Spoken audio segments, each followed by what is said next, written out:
noon tonight, it was a crime that rocked Sunset Ridge School. The former custodian accused of placing a hidden camera inside a bathroom stall. He skipped town, but another victim is coming forward. Our Charlie DeMar live now with a story we've been investigating from the very beginning. Charlie.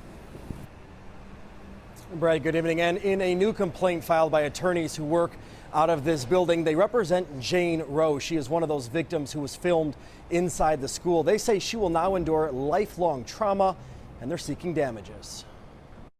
David Garcia-Espinal is nowhere to be found. Sources even suggesting he could be out of the country. The former Sunset Ridge School contract employee is accused of secretly filming children and women as they use the bathroom.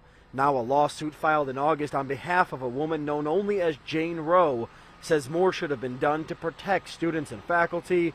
Jane Rowe says she's experienced embarrassment, loss of self-esteem, mental and emotional harm, and so much more. And I'm disgusted by it. This man's daughter was captured on one of those hidden cameras set up at the Northfield school, but is not connected to this latest lawsuit. I was shown photos of my daughter sitting on the toilet. Espinal worked as a janitor for Smith Maintenance Company and employed through Organic Life, a food provider. Both had contracts with the school. A new complaint accuses both companies of not doing enough. The lawsuit says they failed to perform an adequate background check on Espinal.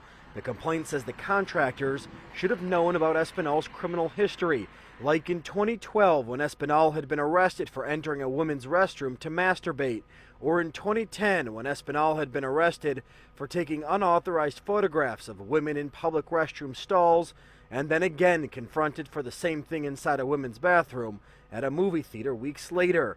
But Espinal was never formally charged in those incidents and never raised red flags on background checks.